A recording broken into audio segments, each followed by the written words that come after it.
A conversão é no dia que você se rende diante de seu Senhor. Se você gosta da exposição do Evangelho, deixe o seu like, se inscreva no canal e aperte o sininho para receber notificação. Romanos capítulo 1, versículo 1.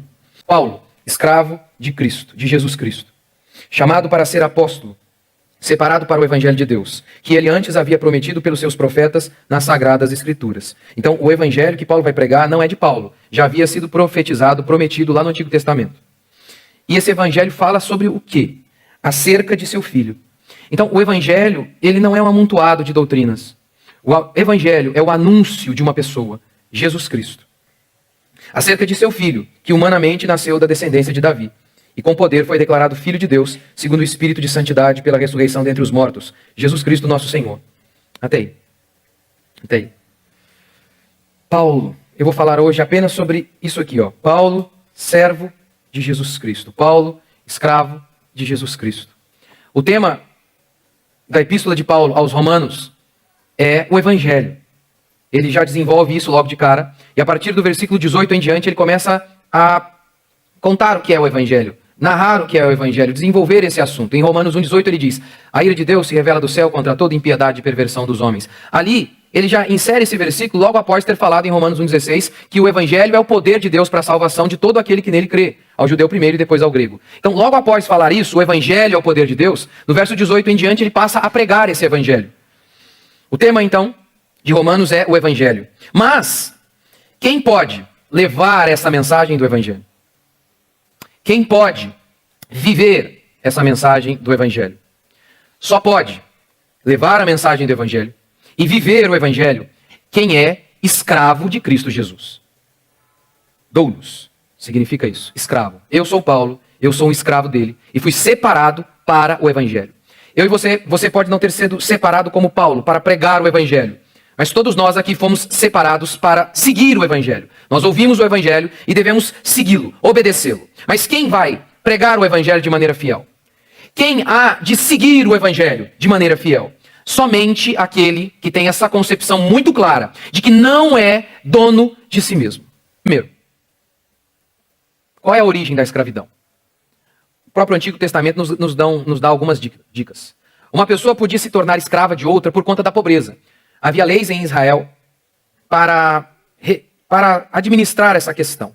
E uma das leis dizia o seguinte, falava sobre o pai que vendia a sua filha como escrava por conta da pobreza. Mas, na maioria dos casos, uma pessoa se tornava escrava porque ela foi derrotada em uma batalha. Seu país, sua nação, sua cidade foi vencida. E então, quando isso acontecia, quando um reino se apropriava de outro reino, eles faziam basicamente duas coisas. Eles matavam os homens e os que eles não matavam, eles os tornavam escravos. E havia leis em Israel delimitando como seria isso na nação do povo de Deus. Ou seja, com certeza esse sentido se aplica a todos nós. Porque nós éramos rebeldes. Nós não queríamos nos submeter ao reino de Deus, às coisas de Deus.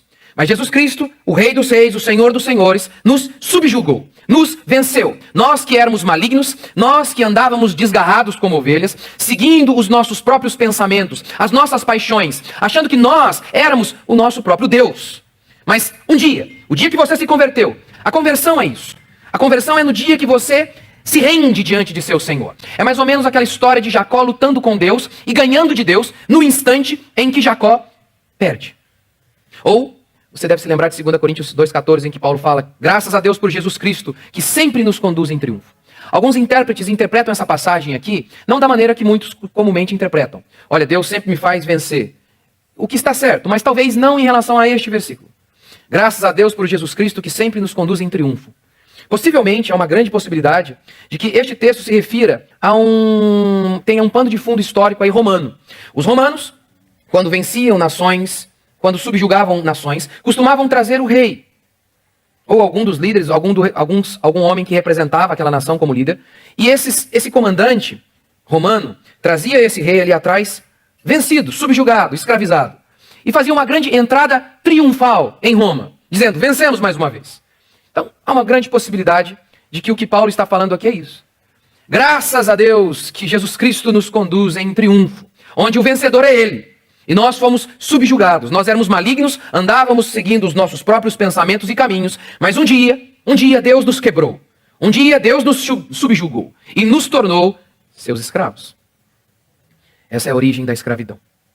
Segundo, o que mais define o escravo é que o escravo não é dono de nada. Nada mesmo.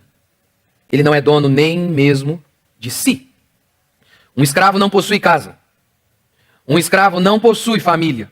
Em Israel, por exemplo, em Êxodo capítulo 21, dentre as regras sobre a escravidão, uma dizia que depois de 7 anos o escravo poderia ser liberto. Mas, se ele quisesse sair, ele não poderia levar os seus filhos. Os seus filhos não pertenciam a ele. Pertenciam ao seu dono. Por isso que um escravo não possuía sonhos. Você não veria um escravo falando assim. Isso eu estou falando aqui de Israel, em que havia leis bem rigorosas para tratar com os escravos. Imagine um jovem escravo dizendo: eu sonho viajar o mundo. Alguém perguntaria a ele. Imagine um jovem escravo dizendo: eu vou viajar o mundo. Alguém perguntaria a ele: por que você está dizendo isso?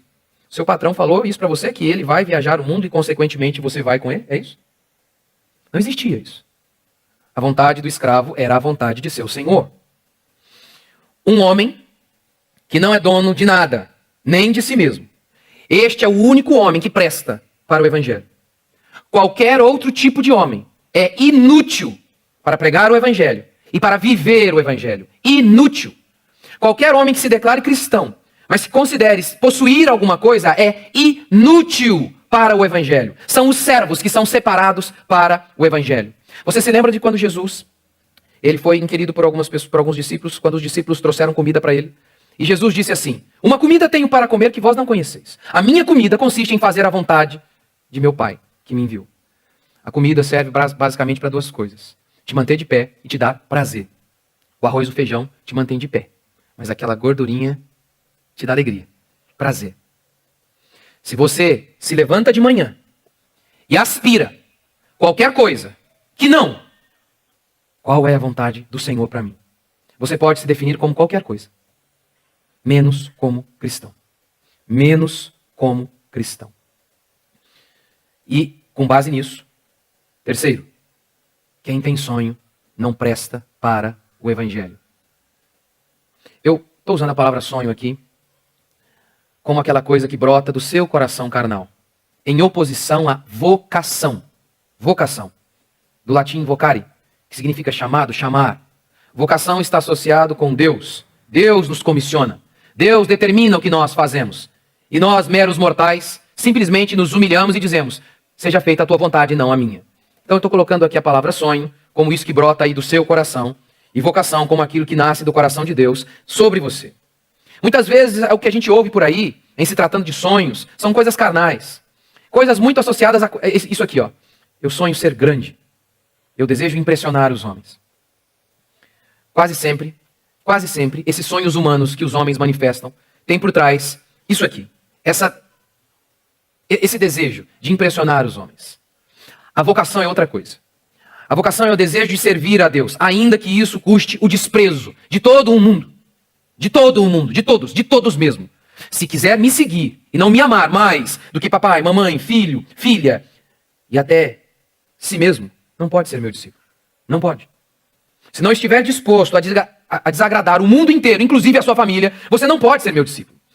A ideia de vocação é essa. Muitas vezes, esses sonhos que nós vemos brotando do coração dos homens concorrem com a vontade de seu Senhor. E lembre-se a palavra Senhor aqui. A gente utiliza ela sempre em relação a Deus. Ele é o nosso Senhor.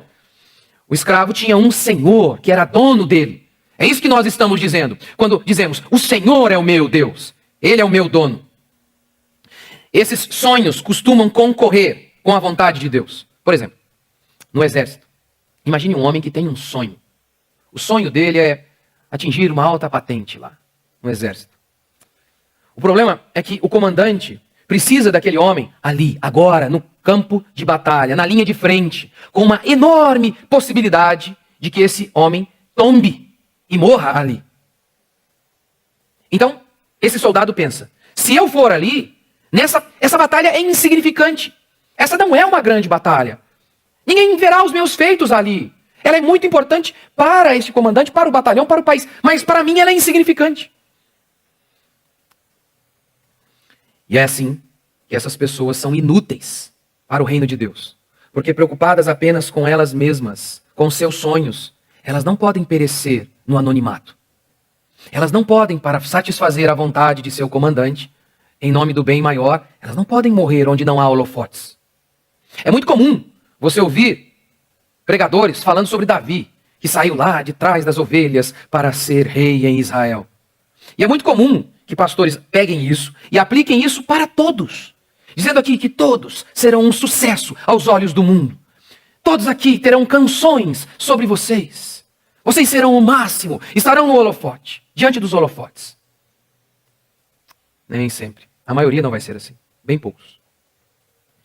Mas é muito interessante que quase não se faz pregações sobre Jonatas. E Jonatas, sim, ele pode ser, sim, um objetivo para todos nós. Nós não podemos desejar ser um rei glorioso como Davi. Ter uma posição de destaque, isso é pecado. Deus pode dar isso a cada um de nós, mas é pecado desejar, assim como você pode ter dinheiro, mas é pecado desejar ser rico. Não é pecado ser rico, mas é pecado desejar ser rico. Portanto, você pode desejar ser valente, virtuoso como Davi, é nesse sentido que todas aquelas histórias se aplicam. E no sentido, claro, de que nós iremos reinar com Cristo na glória. Mas há uma promessa a todos nós, que todos nós vamos reinar aqui em vida. Lembre-se dos apóstolos que morreram de maneira totalmente vexatória, considerados hereges. E facilmente você vê que essas pregações que tentam falar, tá vendo, Davi saiu de trás das ovelhas para virar rei, você também se prepara para o sucesso, meu amigo. São falsas. São falsas. Mas você quase não ouve pregações sobre Jonatas. Quem foi Jonatas? Ora, Jonatas era o legítimo sucessor ao trono em Israel. Ele era filho de Saul. Mas em inúmeras vezes ele percebe, ele vê que Davi era o ungido de Deus, que Deus queria que Davi fosse rei. E o quê? O que Jonatas faz? Ele protege Davi. Ele dá amparo para Davi. E há um momento em que ele dá a sua capa, a sua espada, em que muitos veem aqui uma atitude de total reverência, dizendo, Davi, és tu que há de ser o rei. Você vai ser o rei. Gente, todo mundo aqui quer tocar o piano. Todo mundo aqui. Todo mundo quer ter um holofote e o piano ali em destaque. Mas a maioria não vai tocar o piano. A maioria vai carregar o piano. Porque o Senhor manda que a gente faça isso. Mas não. Os homens não querem fazer isso. Eles não querem servir a Deus. Eles não são servos do Senhor. Não são. É por isso que tem muita dificuldade de se adequar. O que se exige aqui na igreja? Eu tenho o meu estilo. Eu tenho o meu jeito de fazer as coisas. Se for do meu jeito, eu estou disposto a mudar algumas coisas e me adequar aqui. Ele não está se adequando a nada, nós é que estamos se adequando a ele. É por isso que há tantas pessoas que não estão muito dispostas a servir na igreja. Elas não servem a Deus, elas servem a elas mesmas. A elas mesmas.